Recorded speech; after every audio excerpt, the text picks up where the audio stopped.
The City of Albuquerque Public Art Urban Enhancement Division and Department of Arts and Culture proudly present Take Another Look. Built on the foundation of two city ordinances, Art in Municipal Places, and the Urban Enhancement Trust Fund, the Public Art Urban Enhancement Division provides funds to artists to create art for the public, as well as arts organizations for arts and cultural programming.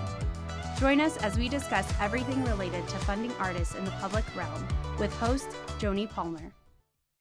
Hello, I'm Joni Palmer, and welcome back to Take Another Look at Albuquerque's public art. Thank you for tuning in today for the third episode in this three-part series about Route 66. We've been talking about the art installations and activations along the 18-mile stretch in Albuquerque and Albuquerque's Route 66 Centennial Celebration in the two previous episodes. This is not the end of the conversation because there's a lot more to talk about, so I think we'll be able to find some various options out there for you to learn more about what's happening on Route 66. So today we will be diving into the history of signs along Route 66, specifically the open air or Orphan Signs, and the work that Friends of Orphan Signs, FOS, should I just say that? Yeah, FOS. Does to what they do to revitalize these signs with artists and community members. So I'm joined by Ellen Babcock, the founder of FOS, and Lindsey Fromm, the current executive director. So thanks for joining me in the studio today. Yeah, happy to be here. Yeah. So, what I usually do is, instead of reading bios, I ask you to tell us about yourself. So Ellen, we'll start with you. You retired from UNM, where you were a professor of sculpture in May 2025, so last year. Wow. That's recent. Recently retired, freshly retired. What drew you to Albuquerque and UNM from San Francisco and the California College of the Arts? Well, I had actually lived in Santa Fe previously to going to San Francisco. I moved to New Mexico from Maine in the mid-1980s. And I worked for about 15 years in a bronze casting foundry in Santa Fe called the Art Foundry.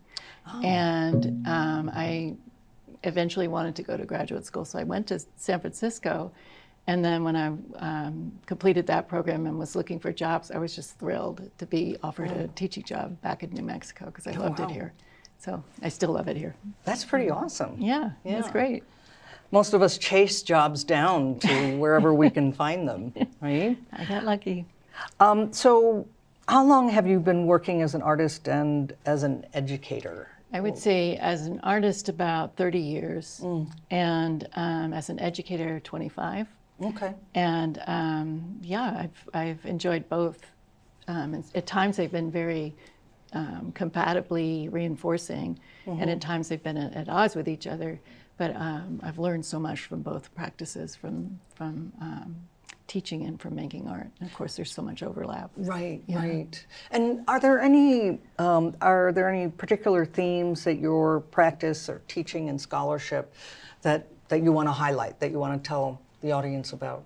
Well, I think there are a couple of things that influenced both my art and my teaching, and I think they have to do with my experiences in a foundry and working with other artists and learning how to make molds and waxes, take apart original sculptures and put them back together and take them through the process of casting bronze. Involves a lot of material research and a lot of kind of deep involvement with how stuff acts, how it can be manipulated. It also involved repairing objects. Sometimes I was the repair person at the foundry, so if a sculpture came in that was broken and needed somebody to fix it, I would be the person that would do that. And then the other part that I think was very influential for me was being in San Francisco at a time when there was this was in 2000 to 2002, and it was at the peak of interest in socially engaged art, which some people call social practice. In other words, working with social environments as a medium in itself, and also engaging with public space in a creative and unusual way. So finding the places in the city. San Francisco was a very walkable urban city, and so I walked a lot, and I was hearing a lot about looking at the built environment and sort of ways of for inspiration to intervene, to do a creative sort of change in the environment, or take on the environment, or critique of the environment. Right. So those two experiences, which are very different from each other, I think both shaped my interests in things that are already existing, things that objects that are already existing, places that are already existing, and how you might alter them. Well, so you founded, talking about these abandoned objects or things that you want to do some interventions. You founded FOS in 2010 while you were a faculty at UNM. And you just happened to have a graduate student who was interested in some of the same things as you were, which brings us to Lindsey, our second guest, who is the current executive director. So you've been teaching at CNM for about 12 years? Yeah, it's been an absolute privilege. I love the community of CNM. I came to New Mexico to study at UNM, and I got my MFA, and then I also got a master's in art education. And then right after graduating, I had the good fortune of getting hired at CNM. So that's... So what do you teach at CNM? I've taught many things, but today I teach jewelry. So I'm interested in sculptural techniques, and so we've got FOS doing the macro, and in the jewelry lab I get to do the micro. Oh, nice. Yeah. Oh, that's great, balancing those out. So were you studying sculpture for your MFA? Is that how you met Ellen? In your MFA you can take many paths, and you can start in one place and diverge completely in the end. And I know Ellen's seen that happen with many people. And so I think mostly I was interested in installation at that time, but also sculptural techniques, including fiber, paper making. I got into clay. Wow, a lot of different media. Yeah, I love different media. Just anything that speaks to what that very current thing that I'm interested in communicating about. Oh, wow, that's great. So you teach different classes at CNM, and yeah, so now I'm just teaching jewelry. I have taught drawing, art practices, art history, 2D design, and now a jewelry 1, jewelry 2, and casting. Cool. Yeah. Oh, that's awesome. That keeps you kind of engaged in different ways. Yeah. Well, okay, so now that we know who the two of you are, let's talk a little bit of Friends of the Orphan Signs. So, Ellen, you're the founder. And this is a question, I guess, for both of you, is what is an orphan or open sign? How do we define that? The term orphan sign comes from the historic preservation community. So the first time I heard it was in that context, and it specifically referred to a sign that still exists when the accompanying building, a freestanding sign, that still is there when the accompanying building is gone. So a freestanding sign on an empty lot. Okay. But we've expanded that definition a bit to include signs that are open air signs that have nothing in them anymore, or signs that are still connected with the building, but there's no business in that particular spot. So, yeah. Yeah, I love that terminology, the orphan signs, like something, we're going to work with, that we're going to care for. Yeah. That's why the name was kind of fun for us, because poor little signs. We'll take care of them. Well, so tell us the story of how you founded FOS, and who were some of the key people in that journey? Of course, Lindsey.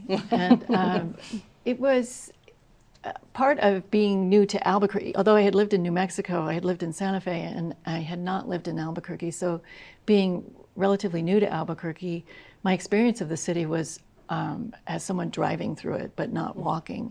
And so I decided, because my grad students, I was teaching a seminar, did not know the city, I decided that we would, as one of the assignments, we would walk through parts of Albuquerque. So we walked up Central for quite a ways.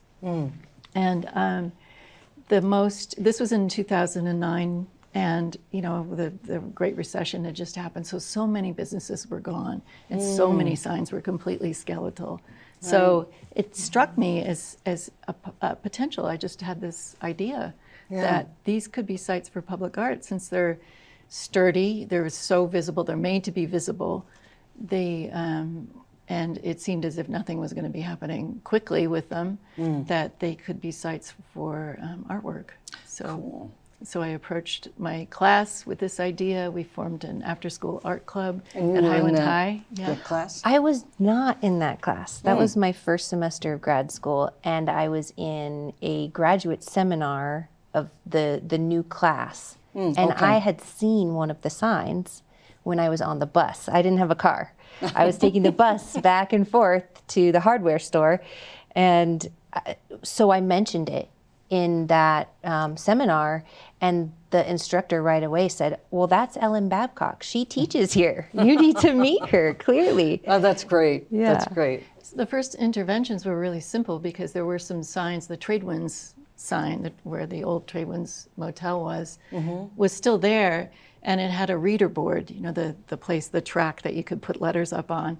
And we got permission. I found out who the owner was, and I got permission to put messages on that board, and I got a sign company to donate the letters. So there was not a lot of, we didn't need a lot of funding to do this, and we started putting messages up, and it immediately attracted attention, which was really kind of exciting. And then from there, we started to dream up some more involved projects and formed the after-school arts club at Highland High, and did Reviver, which is one of the signs that will be at the Visitor Center. Yes. And so who were some of these other people who were helping make this possible? Sherry Brueggemann, for one, because Yeah. when we had two different proposals developed with these students, these teens at Highland High, and we proposed to Sherry, who was very open to this, that they do a presentation to the arts board of their ideas. And it was just this wonderful experience of these teens coming and talking to the arts board, and having the arts board tell us which one they thought was good. And just the city public art program being so open to this idea that it was sort of out of very unusual way to propose a public art project. So Sherry was very, very much a key person, and some of my students who were. So you had high school students working with graduate students. Oh, that's And fabulous. undergraduate students. And undergrads. Yeah, it was a whole cross-educational collaboration. Yeah. Bethany Delahunt was one of our members. Aline Hunsaker. Renee McKitterick worked with us for a little while. Yeah. And am I forgetting anybody? I know that Jory Emery was a part of your Jory first Emery, yeah. class. She was also part of it, yeah. Wow, that's great. I love to hear about those kinds of intergenerational kind of getting different people to work with each other. So another part of this is you wrote a book with Mark Childs, the Xeon Files, Art and Design of Historic Route 66 Signs. It was published in 2016 by UNM Press, and it documents the historic Route 66 neon signs designed by the Xeon Corporation. So just a quick shout out to the Center for Southwest Research. I was over there last week for a few hours, and it's in Zimmerman, and anyone can go in and see these files. You have to request them, but these big folios of original drawings. And Ellen, you told me about them because I said, wow, these are so cool. You have some of the reproductions in here, but to see them in person was really fabulous. So how'd you find those documents, and how did the book project start? Well, it started because of the work that we were doing with the signs brought me to the sign companies. And Xeon was a wonderful place to visit because they had been continuously in operation for decades.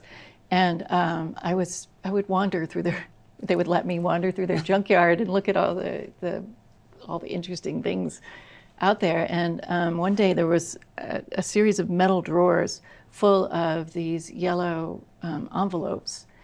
And when I asked the sign person what those were. He said, oh, those are just old business files that the fire marshal made us take out of this building, and they were just out in the rain. And this is one of those moments of boldness that I'm really grateful for. I just reached down and picked one up and reached inside and unfolded it, and it was this particular, the sign image that's on the cover of the book, the Xeon Files of the West Theater in Grants, New Mexico. And these are hand-drawn graphic designs that are colored with pencil, but so beautifully and carefully colored that you really have to look very closely to tell that it's even done with colored pencil.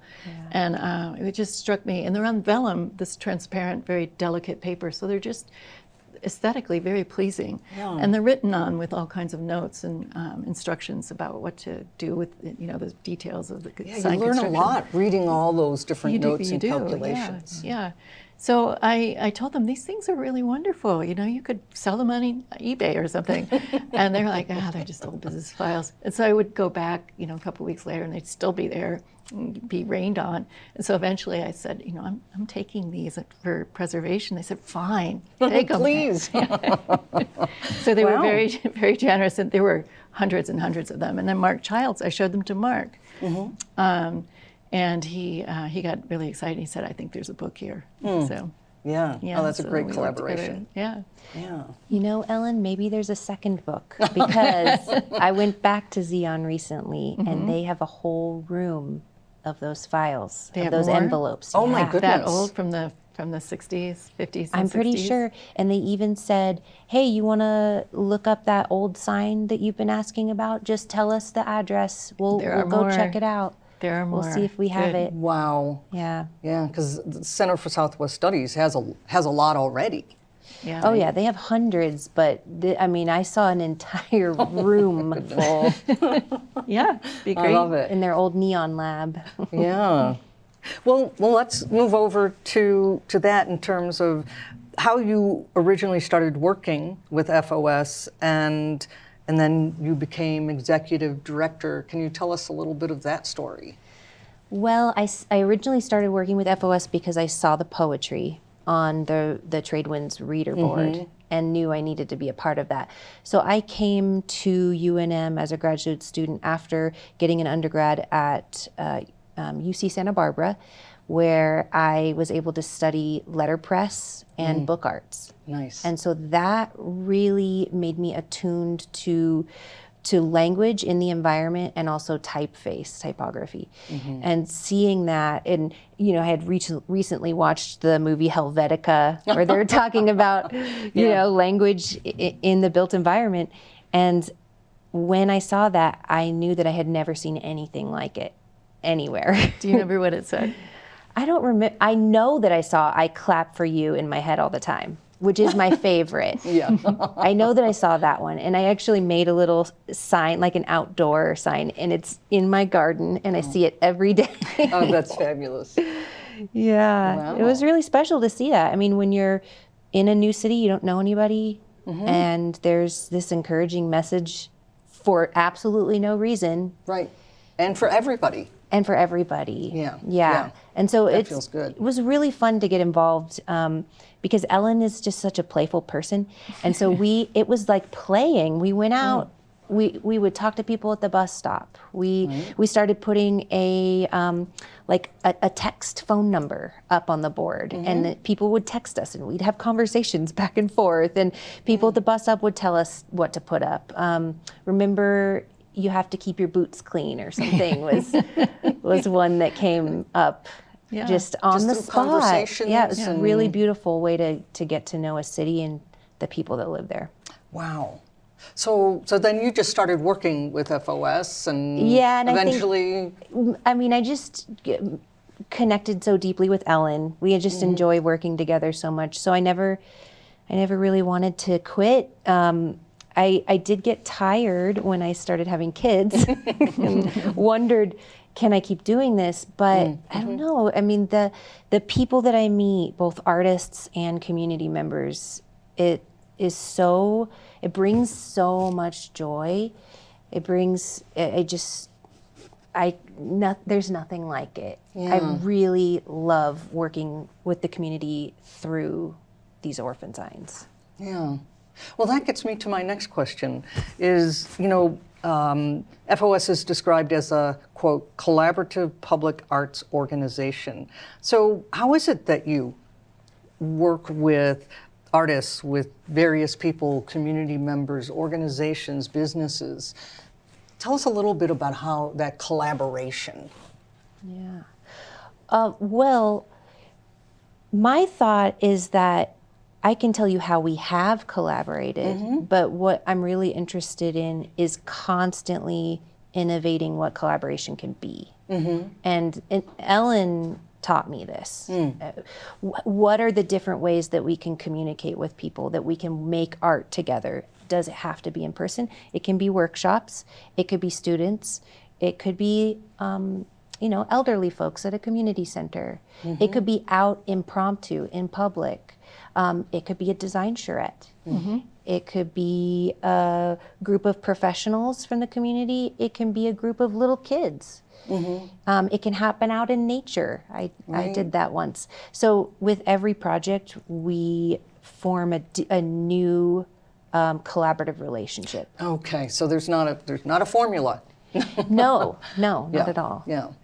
Yeah. Do you want to add anything to that in terms of when you were first getting started and you're thinking about those collaborations? Well, it was a lot about experimenting with collaboration, about what kinds of things are successful, are particularly fruitful, and and also the kinds of artwork that comes out of different sorts of collaborations. Like when we collaborated with an existing community, that would be usually more long term because you had people who were already continually getting together.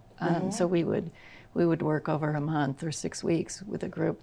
But some of them were very spur of the moment, where we would just, as Lindsey described, ask someone at a bus stop, what would you like to put on the sign? Yeah, I love that. And then we would put something up. So, but the idea was that we would think about it very broadly, so that there were many options. Right, and it's still evolving.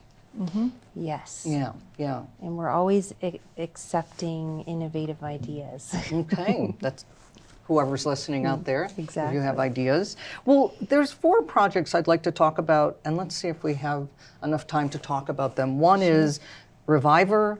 The next is a partnership with Nazario Sandoval.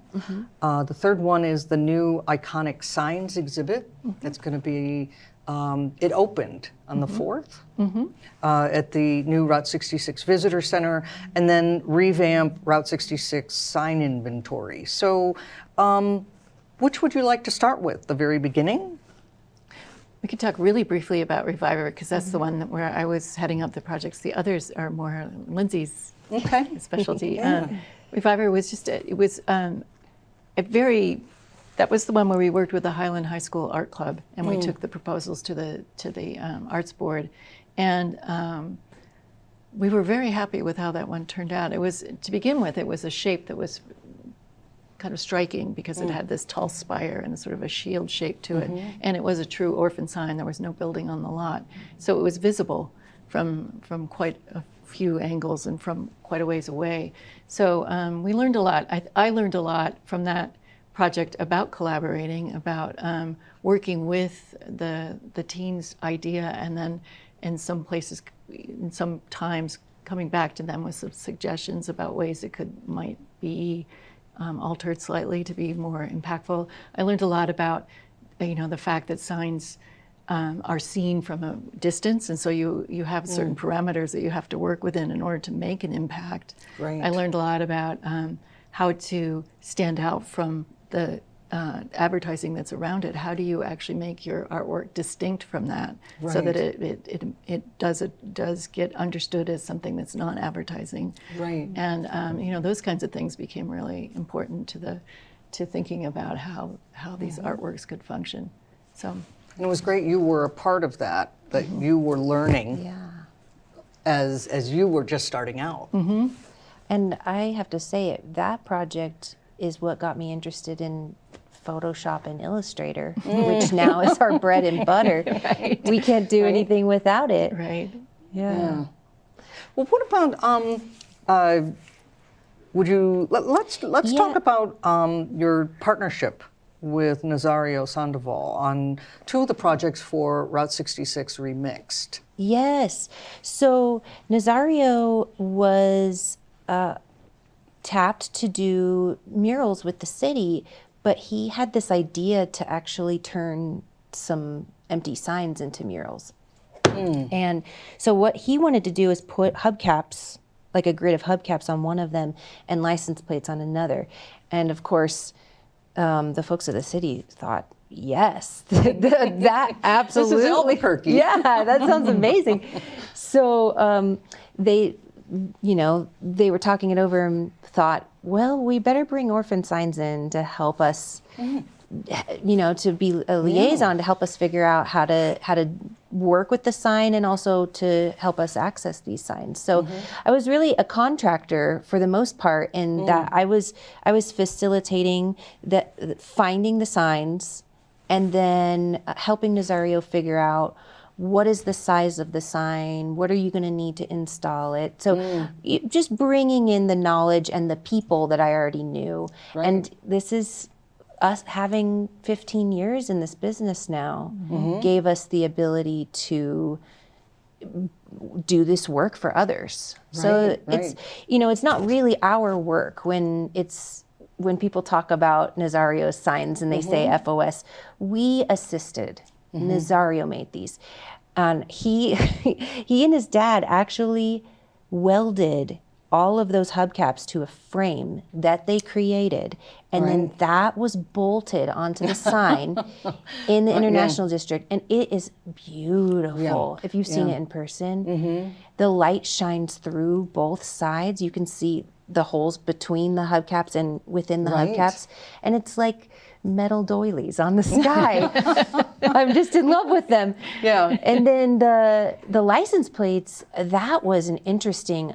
So that I would say that was a collaborative project because there were so many people that had to get involved to get those license plates to Nazario. We had to work with the state, with the transportation division, who also had to work with a company who creates the license plates in Canada. And there's just a lot of people involved.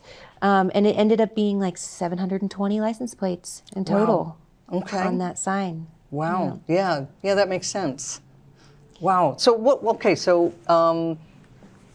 there's so much to talk about. Well, I want to talk about so both Reviver and the new iconic sign, the risographs, will be installed at the Route 66 Visitor Center. And Route 66 Visitor Center, the opening was the 4th, but regular gallery visitor center hours are starting on the 9th. Can tell us a little bit about how that came about?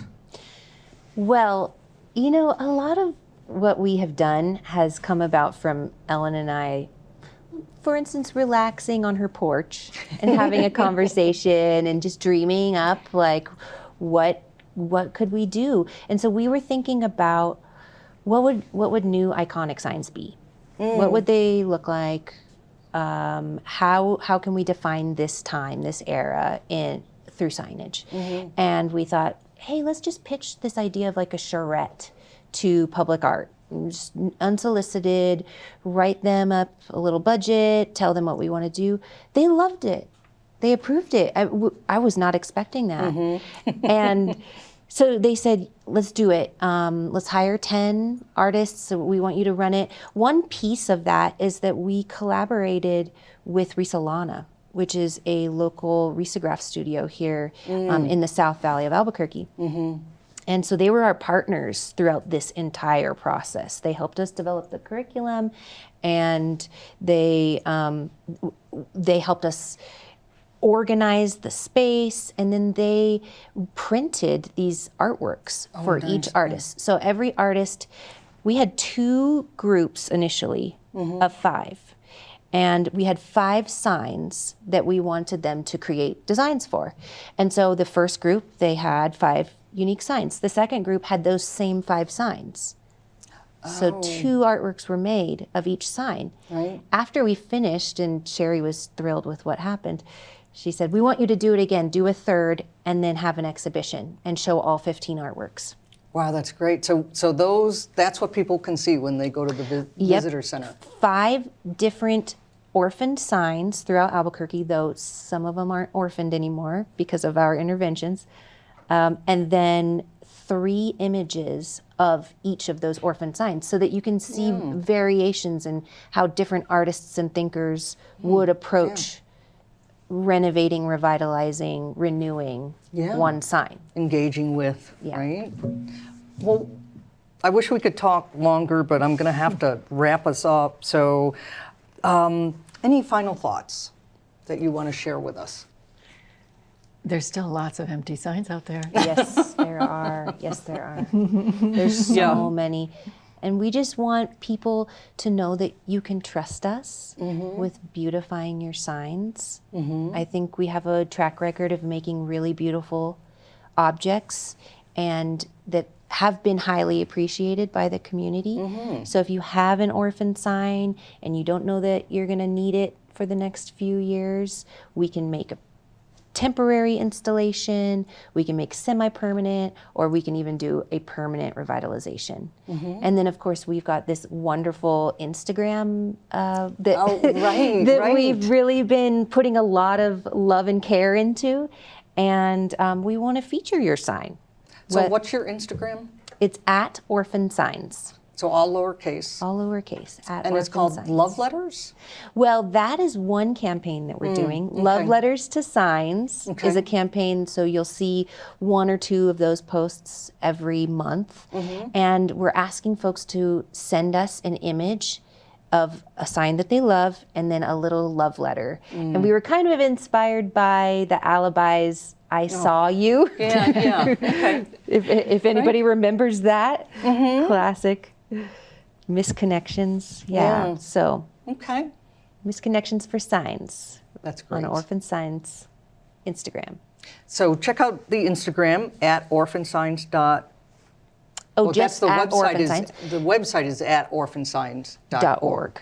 And you can, if you want to donate, you can click the big red button at the top of the right-hand corner of the website so that you can support FOS and all the artists and community members that they work with. Yes, and just support seeing beautiful artworks across the city rather than empty skeletons. So before we end the episode, I just want to shout out to a new feature that we have. It's called Double Take. And these are going to be short reels that will be related to the podcast episode. You can learn more about them on the Public Art website as well as through our newsletter. The upcoming one, you can learn more about Route 66, the Remix, and City Brights 3. Public Art staff will be producing these in the upcoming episode. So that'll be a nice little addendum to the podcast. So you can find all this information and more, along with other resources in the newsletter on the Public Art website. So thank you for listening. Please join us for our next episode when we learn more about the Americans for the Arts and AFTACon, the conference for AFTA that is coming to Albuquerque in June. So we hope that after you've listened to this podcast, you will take another look at Albuquerque's public art. If you get your kicks planning road trips to exotic and quirky destinations across America, then you already know the 333 rule. Never drive more than 300 miles a day. Get on the road early so you arrive at your destination no later than 3 in the afternoon, and stay at least 3 days in each location. But we're adding a 4th rule. See art and see Remixed, Albuquerque's incredible Route 66 Centennial Celebration. 18 miles long, 19 active sites by 20 creatives, including augmented reality stops for dance and poetry readings. The art route took 2.5 years to plan, with help from Meow Wolf and Refract Studios in Santa Fe, and some input from Visit Albuquerque, who helped give the public what they wanted, a little nostalgia, and what's in store for the Mother Road in the years to come. That takes a lot of work, and a lot of New Mexico artists. We wanted the road trip to represent the diversity of our city's creative scene and all the things that happen creatively along Route 66. Sanchez says you can't just stay in your car to see sights on a good road trip. To really experience Route 66 Remixed, get out, stretch your legs, and take in the unique and the unusual. On road trips, you're looking for some big, amazing thing. You also stop in all these weird little places and a strange little convenience store and maybe a diner. That also is what we wanted to do. So in addition to the big new murals and some really large installations, there's some places you have to find on this art-fueled road trip. With singer Nat King Cole along for the ride, we're going to start at the top of 9 Mile Hill and head east to the Route 66 Visitor Center, where you'll see stories and street art by the legendary Albuquerque muralist Paz, animated road signs by artist Carl Orozco, and an AR exhibit of native trade routes that influenced the National Highway, created by Aquila Martinez. Then hit the gas and race to Central and Unser, to the historic Unser Family Garage for a lowrider tribute by Rob Vanderslice. That's the place you can pull up your car and to have a car selfie. That's super cool. Downtown Albuquerque activates Route 66 on Central Avenue and the surrounding neighborhood, like the wall painting by Jesse Littlebird and Thomas Christopher Haig at the El Rey Theater, and a lively coffeehouse mural featuring Albuquerque's indigenous roots by Lynette Houses. I love this piece because you could walk right by it and not know it's here, but you come into it and have a cup of coffee in the morning. It's beautiful. Fuel up on caffeine. You're almost to the end of the route. You don't want to miss the enormous mural at the University of New Mexico Arts Lab on the corner of Central and University, where Nora Barnett and Travis Black have teamed up to create a breathtaking panorama all about travel and trade. Rev up your engine. Time to leave Nob Hill. But before you do, check out Nazario Sandoval's tribute to a former Route 66 gas station. Then finally end your journey catching a neon AR sculpture by Helen Atkins in the International District. But hey, this is your Route 66 experience. Remix it any way you want. What you'll get on this 18-mile art-fueled road trip are the stories, traditions, and history that shapes Albuquerque. And bragging rights. Congratulations, you are definitely a most amazing road tripper. I'm Robin Robinson for Take Another Look, Double Take. Thanks for listening. To learn more about the Albuquerque Public Art Program, the Public Art Collection, opportunities for artists, and so much more, visit cabq.gov/publicart. To learn more about the Urban Enhancement Trust Fund, visit cabq.gov/UETF. Tune in next time to take another look at the City of Albuquerque Public Art Urban Enhancement Division.